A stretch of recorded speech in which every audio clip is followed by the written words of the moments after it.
any of the committees at the district level to get a hold of me, get a hold of Naomi, Sandy. We can put you in contact with the committee chairperson. And being a chairperson at the district level, the same way at the club. If you're only one deep, guaranteed you're going to work very, very hard, and you're just not going to be as efficient as if you had a committee of at least one other person, and hopefully 2 or 3 more that can help share the wealth. And again, I'll use an example in membership. When Pdg Win is a new club's lead committee for all the leads that come in through RI. Doesn't sound like a big job, but that's a big job, chasing down all those leads, because you got to make personal contact with the person that's interested, and then you got to follow up with that person, and then you got to try and connect that person with the club that's a good fit. So you're on the phone, on email with the clubs to make sure that it's a good fit. Because if it's not a good fit, we continue to have that revolving door. They go into a club and then they're out in a year, 2 at the most. If what they want to get out of Rotary is not what that club is passionate about, and that club might be community service or the environment or whatever. But the WIN has to sort through all of that. 1,500 members in the district, 53 clubs, trying to figure out what their passion is, and then marry them up, and then making sure that anyway, there's just a whole lot that goes into that.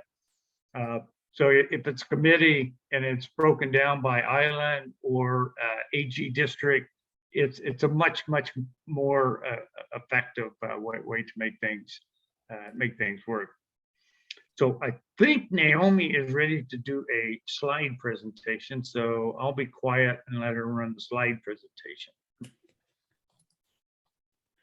Thanks, Randy.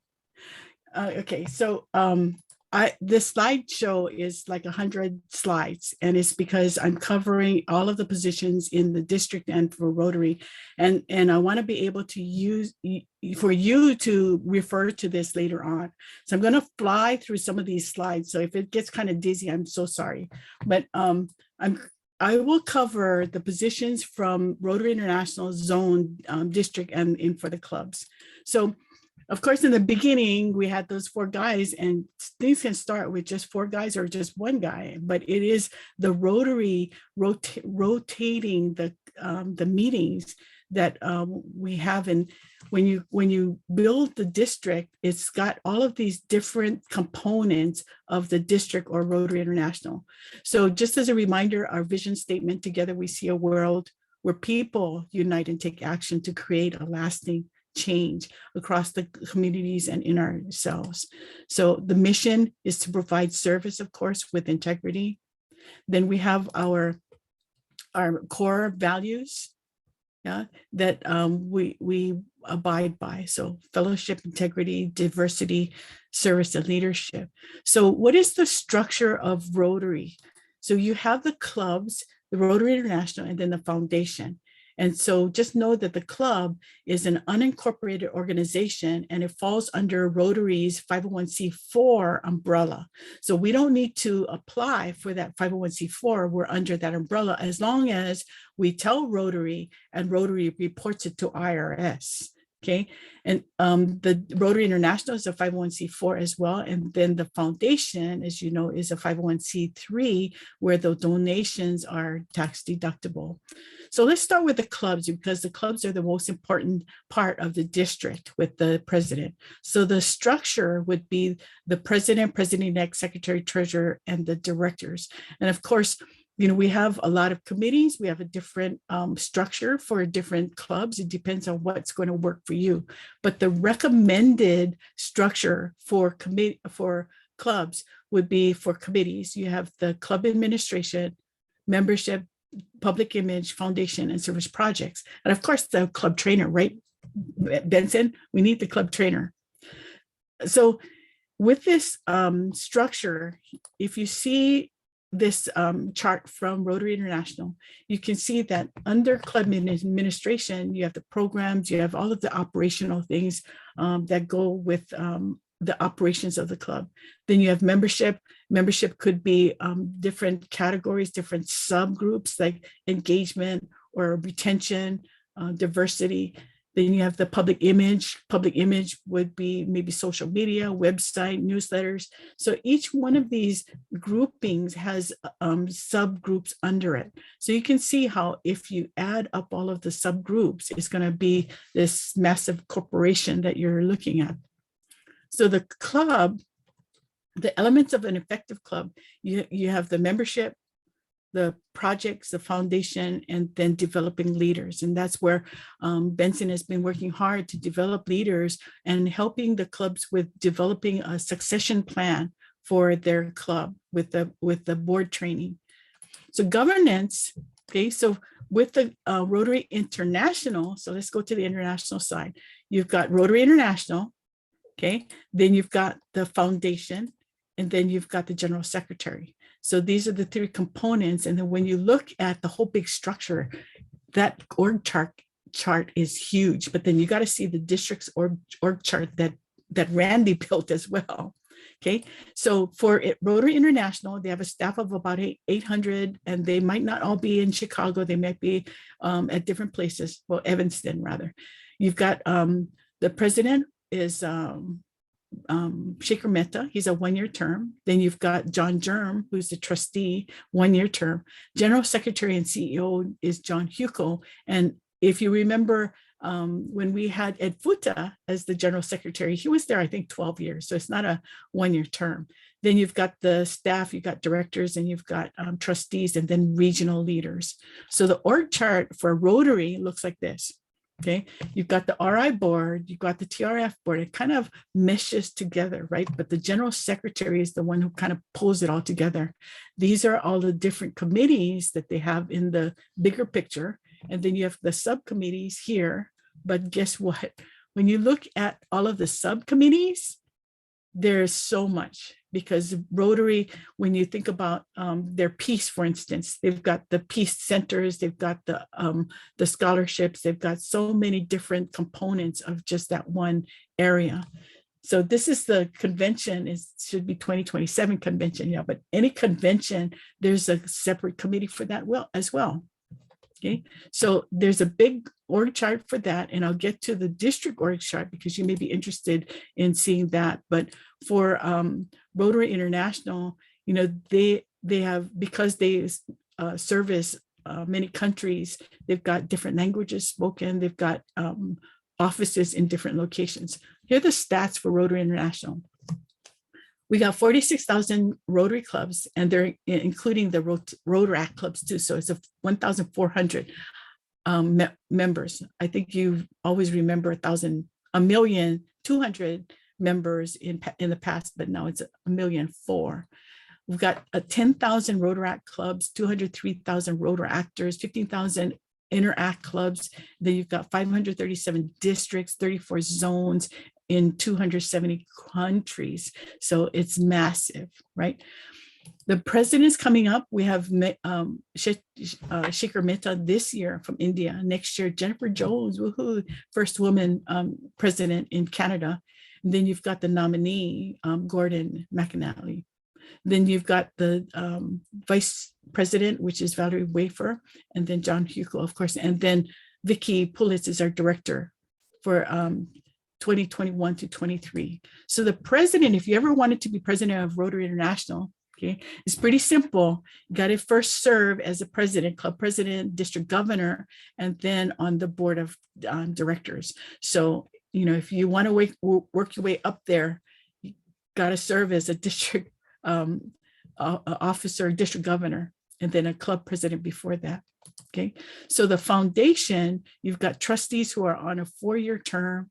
and they're the charitable arm. So they do, oversee all of the money going out for projects. So to become a trustee of the foundation, you need to be nominated by the president, Rotary's president-elect, and then elected by the RI board. Let's go down to the zone. Okay, so we're divided into zones, and these are the different areas all around the world. We've got 535 districts in the Rotary world in 34 zones, and the zones are usually 18. We are in 26, 27, so the 30 districts in our zone, and they cover from Texas to Montana. We've got some districts in our zone in Canada. Vicki Pulitz is our director. She's from Sparks, Nevada. So that's Vicki. I hope you all have seen her come talk to us every once in a while. So the RI director from the zone is nominated by the zone, and Rotary Board of Directors has the policy for this director. And they, if you ever want to be a director, you need to serve as a past district governor, and then have 3 years which have lapsed since the end of your term as governor. And then you attend the zone institutes, the Rotary Convention for the past 3 years, and then you serve as a director for 2 years. So we have regional leaders, and so they're subject matter experts on the zone side. And so we have foundation coordinators, we've got public image coordinators, we've got coordinators on all of these different areas that can help the districts. So 42 regional coordinators. You have and these are the positions. Okay, so I talked about the Zone Institute. The Zone Institute is going to be in Salt Lake City, November 10th through the 12th, 2022. So if you're interested, so this is like Rotary training assemblies on steroid. You get a higher level, you get awesome speakers, and if you want to go forward in being on the district level leadership or in the zone, you should go to the Zone Institute. So go to that trailstopeace.com and you can register for that. Okay. On the zone website, so the zone website is zone2627.org. You can find resources. They've got a library, they've got contact information for people and recordings that you might want to see. So let's go down to the district level. Okay, so for the district level, and I'm sorry if I'm going really fast, but we've got a lot of stuff to cover before noon. Okay, so we've got 20 minutes. So for district, we have 1,500 Rotarians right now, 53 clubs, 2 e-clubs, official e-clubs, although everybody probably is an e-club right now because we're online on Zoom. But we have 4 active Rotaract clubs, and that's from age 18 up to where there's no upper age for Rotaract right now. There's 34 Interact clubs and 2 community core. So Rotary Club of Honolulu was the first club chartered in 1915. Our district follows a district policy manual. This policy manual you can find on the district website. On the top, there's our district. This policy manual was updated in 2021, and it tells you what the structure is of the district. So if you're interested in these positions, we have the district governor, vice governor, district secretary, treasurer, finance, and then assistant governors, and much more. So let me tell you about the positions. Okay, so the positions, by the way, can change from year to year depending on what the needs are of the clubs, because the district is here to support the clubs, right? And it's discretion of the district governor and the skills of the chairs. So here's our leadership this year coming up, 2022-23. Randy Hart from Hilo is our district governor. The chief of staff is Ted Fagel. We have 11 district assistant governors. Sharon Seeley is our secretary. Corey Kawamoto is our treasurer. Phil Sammer is our finance chair. He has a 3-year position. We have the Rotary Foundation, Del Green, 3-year position. New Club Advisor, Laura Steelquist, that's a 3-year position. Then we have Public Image, Joanne Laird, and the District Governor-elect, Mark Marion. District Governor nominee is Ted Fagel. Okay, so what are the committees that we've got? we've got committees that Rotary says we need to have. And so these are 3-year terms, the Foundation, International Membership, and New Club Advisor. And so each governor that touches those 3 years needs to agree on this person, okay? And they cannot remove anyone unless those 3 people agree to it in writing, okay? So these are positions that we have that are required by Rotary International. These are other standing committees that we have in our policy manual. So okay, so this is just the top now. We got a lot more subcommittees after this, but you can just see, just look at your club and you know you've got a foundation, a membership, training, your public image, you've got those committees, but under that committee, you've got all of these other subcommittees. But these are standing committees for the district, okay? And each one of them needs committee members, okay? But the one with the asterisk, those are required by Rotary International. Rotary has optional committees. So these are optional. So we have the alumni, the nominating committee, the friendship exchange. You can read these. These are all optionals. But the qualification to be on these committees, you need to be an active member in good standing, meaning you've paid your dues. Ideally, it would be a past district governor, a past assistant governor. But so if you look at the your experience, that's what we're looking for someone to serve on a committee. So let's go deeper into the committees. For instance, for the district foundation committee, okay, what they do is they educate, they motivate, and they inspire. So helping the clubs with their fundraising for the district designated funds, their grant funds, helping with planning on the training. And these are the subcommittees. So you have an annual giving, a permanent fund, you've got an endowment, you've got the alumni committee, you've got all these different subcommittees, and each committee might have 1 member, it might have 10 members, depending on what they need to do. So let's go further into other committees. Here's the International Service Committee.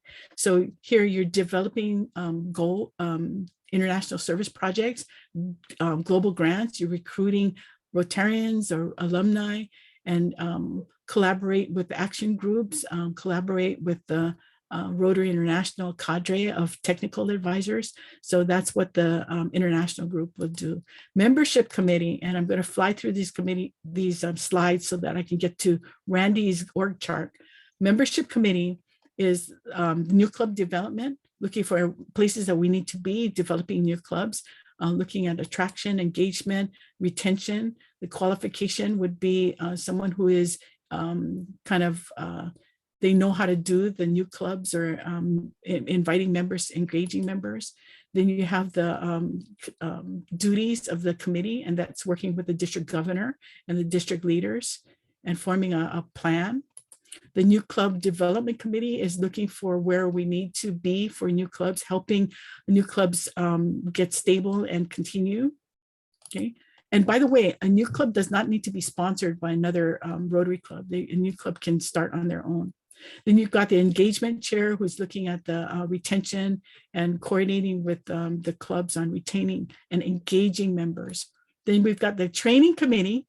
So the training committee, that's Benson, and it's looking at what we need to do to develop the leaders, develop future leaders, and the boards of the clubs. So the training committee could be someone helping with the events, the programs, helping clubs with strategic planning, helping with the Vibrant Club, overseeing the district, the club trainers in the clubs. Then you've got public image. So public image has a lot to do with the external promotion and the internal. So you've got the websites, you've got the social media, you've got the training, the brand center, making sure we're all brand compliant. Then you've got community service. And let me just skip over some of these because you know what community service, youth service, we've got Interact, the RILA youth exchange. And Rotaract is not a program under youth service anymore. It stands alone. It's been elevated. But for right now, Rotaract is overseen by Ryan Char until they get up and running. Okay, but RILA, we can have it virtual or on each island. but sometimes it goes up to age 25 on RILA. Then Youth Exchange, which Tom Gross is handling, and hopefully he can get that going for this upcoming year, because we've got some students who want to go. And remember, if we've got outgoing kids, we have to take incoming, so we're going to need people to host incoming kids. Okay, then you've got the New Generation Service Exchange, which is like a service project in a foreign country, and that one is not funded by district money. They need to fund it on their own, but it's up to professionals up to age 30. It's kind of like the GSE that we used to have, where people are going to do a project and they're sharing their vocational skills. So Rotaract, we have a Rotaract representative, which is Ernesto Arizala, who's from the Rotary Club, the Rotaract of Honolulu, sponsored by the Honolulu Club. Then we've got a district Rotaract chair, and they are co-chairs of the district Rotaract Council. The council is made up of equal parts Rotarians and Rotaractors, and they oversee some of the activities of Rotaract. Okay. The district conference, you can just imagine how many people we need on the district conference committee.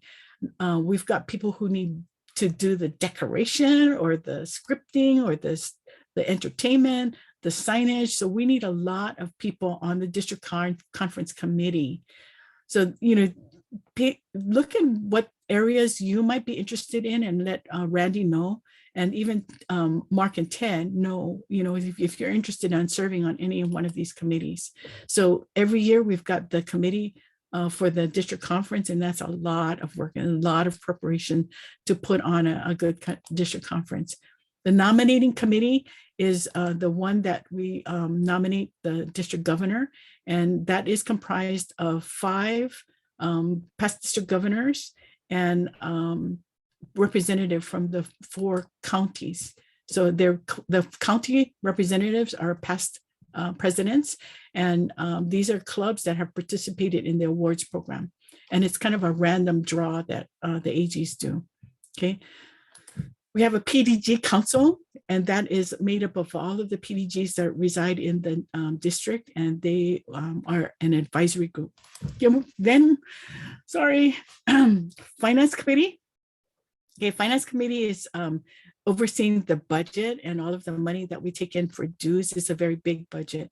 We've got to make sure that we're using the dues money correctly and that we're staying within the budget. Okay, so transparency on that, good stewardship, making sure the money is used in the right way. And then we've got more. We've got an ombudsman. Guess what an ombudsman, or is it ombudsman? But anyway, that person, which is Gary Grimmer right now, he's an attorney, will, and hopefully he's not ever busy, because this is the person who looks at problems. And so it's, if there's misuse of funds or a complaint, the ombudsman will take care of that. Then we've got the district secretary who's going to take minutes and might be following them up with the clubs on different things. We've got the district treasurer. We've got a travel coordinator, because anything that the district pays for goes to the coordinator. Then we've got island resource team people that be their subject matter experts on the island to help people. Oh, okay, and here's the advisory committee again. Then we got assistant governors. Okay, so if you want to be an assistant governor, these are 1-year terms that are renewable up to 3 years at the discretion of the district governor. And so to be an assistant governor, you need to be a past president. Okay, so you need to serve as past president, active member. You're willing to work with the clubs in your area. Okay, so you're kind of the liaison between the district and the clubs. So the requirement is that to be a district assistant governor is you're attending the seminars, the training seminars, pre-pets, the pets training, and any of the training, district conference. So a lot of training as well. And you're going to be working with the presidents and the clubs. The chief of staff or the lead AG, if we have one, this is optional, will coordinate the assistant governors, or they could be coordinating the committees for the district governor. So it depends on what the district governor wants. Okay, then you got the district governor. So qualifications for a district governor would be that you're a member in good standing. Okay, you are integrity without question. You served as a president for a club, willingness to serve. You understand Rotary, the qualifications, the duties, okay, and you oversee this big corporation that we have, which is our district. So you're going to attend a lot of training. There's a district governor nominee training. There's a district governor training, that's NATS and GETS. So district governor-elect training GETS. And that's usually 1 week. Then you've got the International Assembly for the district governor-elect, and that's a 1 week training. It's in Orlando, Florida for the next 3 years. Okay, and then you've got all of the trainings that you need to oversee. So it's a good thing to have a person like Benson be the district trainer so that he could take care of things. But all of the district committees need to make sure that they're handling their portion, and everybody's paddling the canoe all together. So district governors, what you do is you really strengthen the clubs, you organize new clubs, and there are so many things that the district governor does: preparing budgets, doing reports, overseeing all of the activities of the district. So district governor continued conducting strategic planning, being a spokesperson when you need to be. There's a lot of things that the district governor does. So meetings above the district level was the district the International Assembly, the convention, the Council on Legislation, which we have a representative, regional meetings with the zone, recognition. These are all meetings that the district governor would go to. So the district governor applications, that period is going to open in August, around August, interviews in November. So if you're interested in district governor 25-26, okay, just start preparing, because that application needs to go in pretty soon. So 25, 26, 26, 27 are going to be really critical for someone who can really manage all of the parts, because with the convention coming up, the convention will be handled by a separate committee, most likely. So someone still needs to run the district. And so it's going to be a lot of management skills on running the district. So for the District Leadership Academy coming up, it starts in August, 8 sessions. So we're looking for past presidents who would like to get up to the 201 level in learning about Rotary and raising their IQ. Okay, so here is that org chart I was telling you about.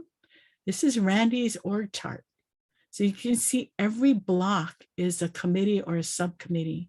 So we need a lot of people to run the district.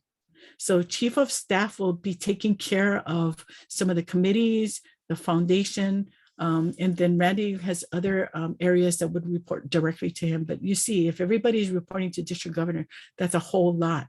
And every piece of it needs to be running at the same time. Okay, so want to remind you of our DEI statement, and then stop sharing, because Randy's going to be talking about positions that are open. But first, I want to give a few minutes to Dell. Dell, are you still here? Dell, what was it like being a district governor?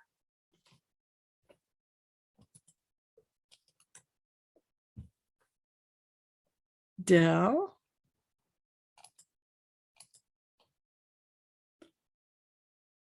Okay, Laura. Well, first of all, you have to be really flexible and able to talk at the drop of a hat, because you never know when that may come up, right? Now, being a district governor is probably the best year of my life. I thought being club president was going to be it, but district governor surpassed it even, because you get to meet so many wonderful people, and you get to watch people rise above levels of expectations that you had, and see the development. And mostly you get an opportunity to try to orchestrate this entire state of people who want to do good and help to make suggestions. And everybody that's on this screen, I have to tell you that it's a wonderful opportunity. Try to get as much be on as many committees as you possibly can, learn as much as you possibly can. The Leadership Academy being redone now is fantastic. So it's an opportunity that only comes once in a lifetime. You will make friends around the world that you would never have the chance to do if you weren't district governor. Thank you. Ross, did you want to talk about your journey?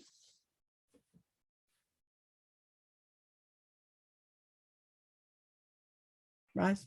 Yes, good morning. It has been, to be a district governor was one of the, as Laura said, the best times ever. You get to experience so many things, meet all of your Rotarians in your district, which I totally enjoyed meeting everyone. And you develop friends for a lifetime. Not only do you meet different people in your district, but around the world.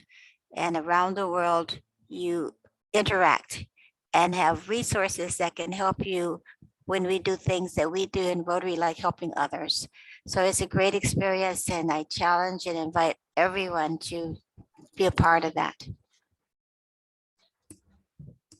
Okay, we've got 7 minutes, but we want to keep a few minutes for Randy. But first, anybody have a question about any of the positions or about being district governor? Any questions?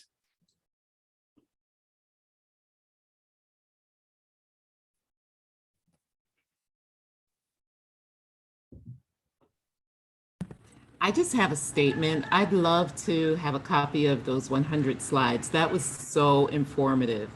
Thank you for an excellent presentation, Naomi. Thank you. The PowerPoints will be on the website on the homepage under webinar recordings. So this PowerPoint will be up there too. But Keisha, I'll send it to you, and Kurt, I'll send it to you guys. But I wanted to put all of the information onto that PowerPoint so that you can read about the positions, what the roles are and responsibilities, because we need a lot of help on the district level to help the clubs. So we're looking for people who are who can volunteer. But you guys don't have questions about how to be a district governor or what it takes or anything? Questions?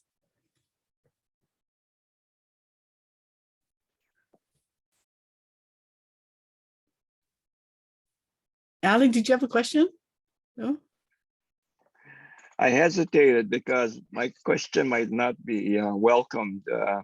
I think there's great opportunity for the organizational chart to be consolidated.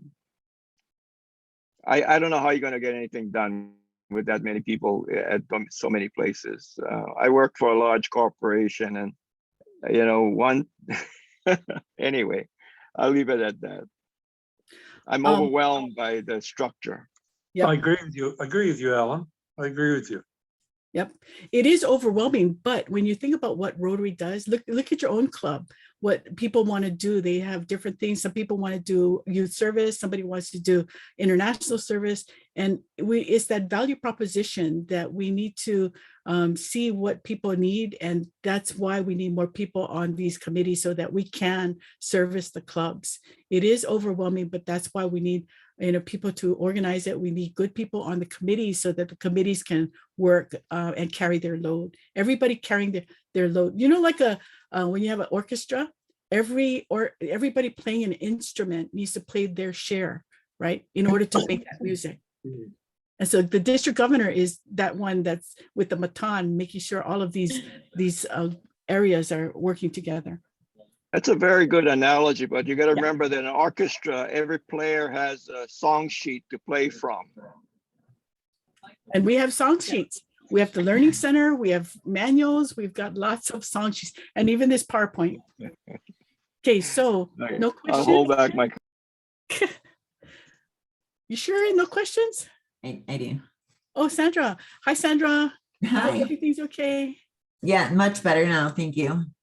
So, I want to move up through the district, but like, I want to do like the area governor first, and then, increase the responsibility so that I'm comfortable when I get to that level. But I don't want to like just jump way up there first. So I want to take the steps so that I'm prepared when I get to that level to take on that role. So like, this is my second time at this level. So then I'm going to be good, and then work my way up to area, and then get comfortable there, and then work my way up before I say, oh yeah, I'm ready to go there. Ultimately, I want to be there, Yep. but I'm Thanks. I mean, I'm And just so- getting my feet wet. So one thing that you could do is do the district leadership academy that's coming up. So we'll open up those applications pretty soon, because that's a tool one kind of level of the information. So doing the trainings are important, because if you're going to be helping the clubs, you kind of need to know how the club works and being able to help them. And then as you get up, you get more of that Rotary IQ that Benson says. Keisha? I just wanted to address the younger Rotarians who we're looking to recruit as members.